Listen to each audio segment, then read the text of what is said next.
Hallo, liebe Zuschauer. Diese Geschichte hat sich weltweit verbreitet. Was diese Frau zur Welt brachte, ist einfach unmöglich. Und ihr werdet jetzt diese sensationelle, unglaubliche und fesselnde Geschichte erfahren. Los geht's! Als bei Suzanne die Wehen einsetzten, hoffte sie inständig, dass es ihrem Baby gut gehen würde. Sie hatte jahrelang für dieses kleine Wesen gebetet, doch als die Ärzte ihr das Baby zeigten, wusste sie sofort, dass etwas nicht stimmte. Jahrelang hatten die liebe Suzanne und ihr Mann versucht, dieses Kind zu bekommen. Endlich war sie wieder schwanger, und dieses Mal wuchs das Baby in ihrem Bauch heran. Leider war Suzanne aufgrund all der Fehlgeburten, die sie in der Vergangenheit erlitten hatte, sehr misstrauisch gegenüber der modernen Medizin. Ihrer Meinung nach war dies das Schlimmste, was ihrem ungeborenen Kind passieren konnte. Sie bestand darauf, dass sie weder Ultraschalluntersuchungen noch Impfungen oder Tests benötigte. Sie war überzeugt, dass sie mit ganzheitlicher, natürlicher Medizin ihrem Körper vertrauen und ein gesundes Kind zur Welt bringen konnte. Ihr Mann unterstützte diesen Vorschlag. Er hatte nichts dagegen, dass sie den Kurs besuchte, da alles gut zu laufen schien. Das Baby wuchs in ihrem Bauch, und Suzanne fühlte sich wohl, abgesehen von ein paar Wassereinlagerungen und gelegentlicher Müdigkeit. Suzanne versicherte ihm immer wieder, dass das völlig normal sei. Er könne sie notfalls so schnell wie möglich ins Krankenhaus bringen, aber bis dahin müsse er sie in Ruhe lassen. Suzanne versuchte, sich so normal wie möglich zu verhalten.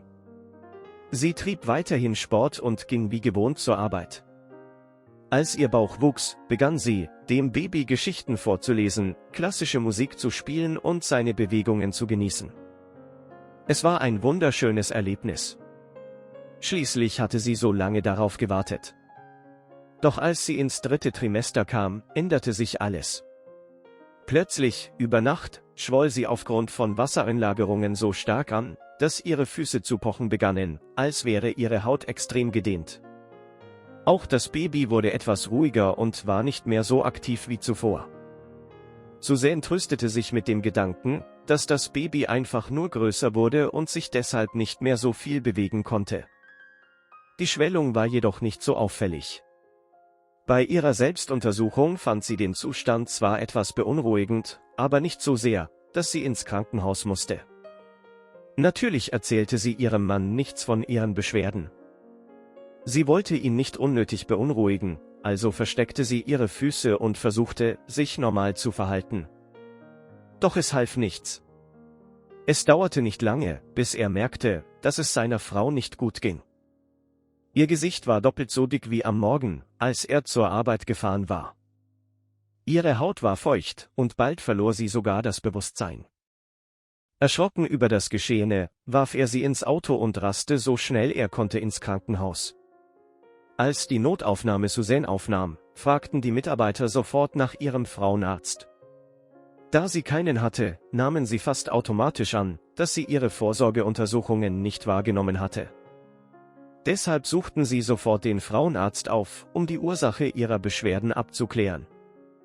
Anhand ihrer Vitalwerte war ein sehr hoher Blutdruck erkennbar. Dies war nie ein gutes Zeichen für eine Schwangere. Das bedeutete fast immer, dass eine Tragödie bevorstand. Die Ärzte mussten die Gesundheit des Babys überprüfen und es so schnell wie möglich entbinden. Bei der ersten Ultraschalluntersuchung in der 34. Woche stellten die Ärzte keine Auffälligkeiten fest, doch das sollte sich bald ändern. Suzannes Zustand verschlechterte sich zusehends. Ihre Körpertemperatur stieg stark an, und sie schwitzte, als hätte sie einen Marathonlauf hinter sich. Auch ihr Puls und ihr Blutdruck stiegen weiter. Die Ärzte waren besorgt. Sie mussten sie so schnell wie möglich operieren, waren sich aber unsicher, wie sie den Eingriff verkraften würde. Sie hatten bereits Erfahrung mit Patientinnen in ähnlichen Situationen und wussten, dass diejenigen, die traditionelle medizinische Behandlungen meiden, bei Notfalleingriffen oft schlechte Ergebnisse erzielen. Doch sie war völlig verzweifelt und musste sich dringend beruhigen, wenn sie ihr Baby jemals kennenlernen wollte. Die Chirurgen nahmen ihren Mann beiseite und erklärten ihm sofort, was von ihm verlangt wurde. Er informierte Suzanne umgehend. Wie vorhergesagt, stießen ihre Maßnahmen auf heftigen Protest. Wenn sie darauf bestanden hätte, wären sowohl sie als auch ihr Baby gestorben. So willigte sie widerwillig in einen Notkaiserschnitt ein. Sobald sie die Unterlagen unterschrieben hatte, ging alles ganz schnell. Sie wurde rasch für die Operation vorbereitet und ihr wurde eine Maske aufgesetzt. Innerhalb weniger Sekunden konnte sie nichts mehr sehen. Es wurde schwarz vor ihren Augen, und bald darauf verlor sie das Bewusstsein. Erleichtert, dass die Patientin ohne Komplikationen in den Operationssaal gebracht worden war, konzentrierte sich das medizinische Personal nun auf die sichere Entbindung. Dies erwies sich jedoch als deutlich schwieriger als sonst. Wie vermutet, hatte Suzanne eine Präeklampsie entwickelt, die offenbar schon länger bestand. Ihr hoher Blutdruck erschwerte die Operation erheblich. Sie mussten absolut sicher gehen, dass es nicht zu viel Blutverlust gab, da sie sonst sterben könnte. Doch das Baby musste auf die Welt kommen, also führten sie gekonnt einen komplexen Kaiserschnitt durch. Chirurg Dr. Madeb setzte die Schnitte mit größter Präzision. Er wollte den Schaden so gering wie möglich halten. Seine größte Sorge galt der Mutter, denn es lag in seiner Verantwortung, sicherzustellen, dass sie und ihr Baby wohlbehalten nach Hause kamen. Innerhalb von 5 quälenden Minuten öffneten sie Suzanne und konnten das Baby holen. Ohne zu zögern, entband der Chirurg das Baby wie üblich und durchtrennte die Nabelschnur. Ohne das Baby auch nur anzusehen, übergab er es den Krankenschwestern, die ungeduldig auf ihre Arbeit warteten. Während er sich um die Mutter kümmerte, lauschte er dem Schreien des Babys, gemessen anhand der Abgasskala. Oftmals führten die kalte Atmosphäre im Krankenhauszimmer und das grelle Licht dazu, dass Babys von selbst weinten, aber dieses Baby war anders. Dr. Madeb lauschte aufmerksam auf den ersten gesunden Schrei, doch es geschah nichts. Aus dem Augenwinkel sah er, wie der Kinderarzt und die Krankenschwestern fieberhaft an dem Kind arbeiteten. Plötzlich hörte er ein kollektives Seufzen aus einer Ecke des Zimmers. Er ignorierte es, denn er wusste, dass das, was auch immer dort vor sich ging, dort bleiben würde. Er musste sich darauf konzentrieren, Suzanne wieder gesund zu pflegen. Alles begann natürlich mit der Gabe von Medikamenten und der Senkung ihres Blutdrucks. Es war ganz einfach. Doch jedes Mal, wenn die Ärzte glaubten, ihren Blutdruck stabilisiert zu haben, schnellte er wieder in die Höhe. Ihr Körper befand sich in einem Zustand absoluten Schocks, mit dem sie nur schwer zurechtkam. Doch nach einer Bluttransfusion und einer Infusion gelang es ihnen schließlich, ihren Zustand zu stabilisieren. Glücklicherweise war sie in Vollnarkose, sodass der Vorfall keine schwerwiegenden Verletzungen verursachte. Das war der einzige Trost für das OP-Team. Sie brachten Suzanne in den Aufwachraum und ließen sie dort zur Erholung. Sobald dies geschehen war, kontaktierte das neugierige OP-Team das Team, das sich um das Baby kümmerte. Sie wollten wissen, was den ganzen Wirbel verursacht hatte. Was sie erfuhren, war schlichtweg verblüffend. Auch sie stockte der Atem vor Entsetzen. Ihr Herz schmerzte für die Mutter, die gerade ein schweres Trauma erlitten hatte, um dieses Baby zur Welt zu bringen. Wie sollten sie es ihr und ihrem Mann beibringen? Natürlich war er der Erste, mit dem sie sprachen. Sie informierten ihn sofort über Suzannes Zustand und brachten ihn zu seiner Tochter. Sie warnten ihn vor dem, was er gleich sehen würde, und überließen den Rest der Reise seiner Intuition. Als Suzanne die Augen öffnete und langsam zu sich kam, brauchte sie eine Weile, um sich zu erinnern, wo sie war. Benommen und verwirrt blickte sie panisch im Zimmer umher. Instinktiv griffen ihre Hände nach der Stelle, wo einst ihr runder Bauch gewesen war. Die kleinere Wölbung war noch da, aber sie fühlte sich unnatürlich leer an. Dann überkam sie eine Welle von Schmerzen, und ihr wurde bewusst, dass sie sich nach der Operation zu schnell bewegt hatte, doch das war ihr egal. Man hatte ihr versprochen, dass ihr Baby bei ihr sein würde, wenn sie aufwachte. Doch in Wirklichkeit war sie ganz allein in ihrem Zimmer. Ihre Augen füllten sich mit Tränen. Sie war sich sicher, ihr Baby verloren zu haben. Kaum fähig, sich zu bewegen, schrie sie verzweifelt um Hilfe. Als ihr Mann mit ruhigem Gesichtsausdruck das Zimmer betrat, beruhigte sie sich langsam. Er begann sie sofort zu trösten und sagte, die Schmerzen würden bald vorübergehen. Doch das war nicht das, worüber sie sich Sorgen machte. Schluchzend fragte sie nach dem Baby. Als er ihr Kind erwähnte, bemerkte sie einen kurzen Ausdruck in den Augen ihres Mannes, doch sie fing sich schnell wieder. Dennoch reichte es, um Suzanne erneut in Wut zu versetzen. Panisch begann sie zu schluchzen und sagte, sie glaube, ihr Baby sei tot und niemand würde sie es sehen lassen. Doch ihr Mann schüttelte den Kopf und lächelte. Er erzählte ihr, wie wunderschön ihre kleine Tochter sei. Dann deutete er auf das leere Kinderbett neben ihrem Bett und erklärte, dass das Baby gerade untersucht worden sei und bald wieder da wäre.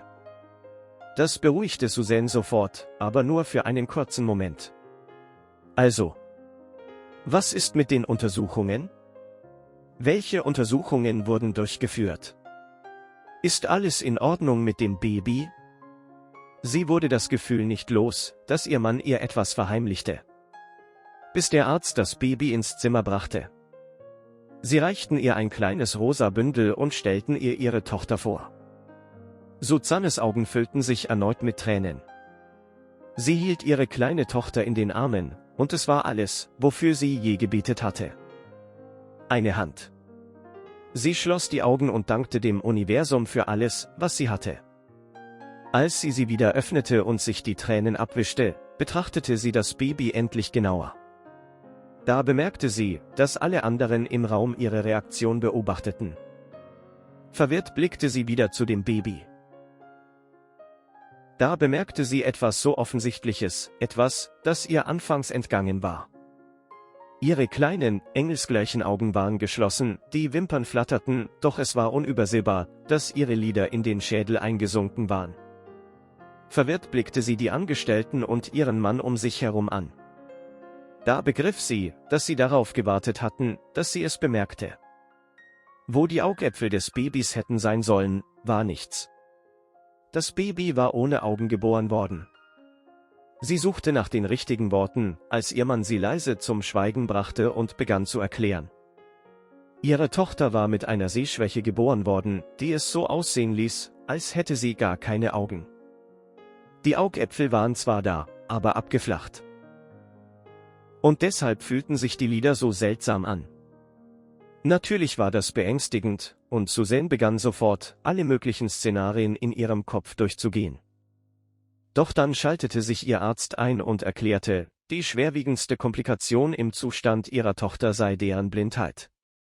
Ansonsten hatte sie ein kerngesundes Kind, und sie konnte glücklich und stolz auf dessen Entwicklung sein. Suzanne war von tiefen Gefühlen überwältigt. Ihre Tochter würde die wunderschöne Welt, in die sie hineingeboren wurde, nie sehen können. War es ihre Schuld? Hätte sie etwas tun können, um es zu verhindern? Die Ärzte erklärten, es sei ein zufälliges Ereignis gewesen, das sie nicht hätte verhindern können. Hätte sie jedoch eine Untersuchung machen lassen, hätte man es vielleicht viel früher feststellen können. Suzanne fühlte sich ihrer Tochter gegenüber schuldig. Hätte sie einen konventionell leeren Weg gewählt, hätte man ihr vielleicht helfen können. Völlig überfordert von dem Gefühl, als Mutter nicht gewachsen zu sein, bat sie alle, den Raum zu verlassen. Sie sagte ihrem Mann, er solle das Baby mitnehmen. Sie musste allein sein. Sobald Suzanne wieder laufen konnte, watschelte sie zur Krankenhauskapelle, wo sie um Führung und Vergebung betete. Sie verbrachte mehrere Stunden in der Kapelle und grübelte, was sie tun sollte. Erst als sie dort einer blinden jungen Frau begegnete, begann sich ihre Sichtweise zu ändern. In diesem Moment geschah etwas Unglaubliches. Versunken ins Gebet, näherte sich die junge Frau Suzanne und legte ihr einfach die Hand auf die Schulter. Ohne ein Wort zu sagen, versicherte sie ihr, dass alles gut werden würde. Suzanne war sprachlos. Bevor sie antworten konnte, ging die Frau, auf ihren Stock gestützt, einfach weg. Suzanne saß fassungslos da. Sie hatte ihr Zeichen erhalten. Sie musste all ihren Mut zusammennehmen und sich ihrer Familie stellen. Sie hatte ein Kind zu versorgen und wollte es nicht noch einmal enttäuschen. Zurück in ihrem Zimmer rief sie ihren Mann, damit er zu ihr und ihrer Tochter kam. Sie blendete die Behinderung des Kindes aus und versuchte, sich auf etwas anderes zu konzentrieren. Ja, sie würde ihr vielleicht nie in die wunderschönen Augen sehen können, aber sie würde die Stimme ihrer Mutter hören, wenn diese ihre Geschichten erzählte. Sie würde die Berührung ihrer Tochter spüren, wenn diese sie in den Schlaf wiegte. Sie hatte noch so viel zu erleben und zu genießen. Sie würde sich von einer Kleinigkeit nicht das Schönste nehmen lassen, was ihr je passiert war. Suzanne wandte sich mutig ihrem Mann zu und entschuldigte sich für ihren Ausbruch. Sie brauchte jede Hilfe, die sie bekommen konnte, und eine professionelle Meinung, wie es mit ihrem Leben weitergehen sollte. Sie zweifelte nicht länger an der Medizin. Sie war bereit, den Ärzten die Gesundheit ihrer Tochter anzuvertrauen. Als ihr Mann das hörte, grinste er über beide Ohren und begann von der Therapie zu erzählen, die er im Krankenhaus kennengelernt hatte. Er arbeitete bereits mit einer Ergotherapeutin und einer Psychologin zusammen und lernte, sich in dem Ganzen zurechtzufinden. Die Nachricht, dass die Liebe seines Lebens und die Mutter seines Kindes zugesagt hatte, ihn zu begleiten, erfüllte ihn mit tiefer Freude. Doch das war noch nicht alles. Suzanne wollte ihre Geschichte mit der Welt teilen. Sie wollte anderen werdenden Müttern Mut machen und ihnen zeigen, dass die medizinische Versorgung und die Abläufe im Krankenhaus zwar einschüchternd wirken mögen, aber unerlässlich für die Sicherheit ihrer ungeborenen Kinder sind. Sie hatte ihren Ärzten nicht vertraut und war dadurch in die schockierende Situation geraten, von der sie gerade gehört haben. Diesen Fehler wollte sie nicht wiederholen. Als sich ihre Geschichte online verbreitete, lobten viele Menschen sie für ihren Umgang mit der Behinderung ihrer Tochter und dafür, dass sie ihren Fehler im Umgang mit dem medizinischen Personal eingestand. Einige gaben ihr sogar Ratschläge, wie man ein blindes Kind richtig erzieht. So begann für die Familie ihr eigenes kleines Abenteuer, anders als von anderen, aber dennoch wunderschön. Die seltene Fähigkeit ihrer Tochter konnte kein Hindernis sein. Auch wenn viele Menschen beim Anblick ihrer Tochter staunten, war sie für sie in jeder Hinsicht perfekt.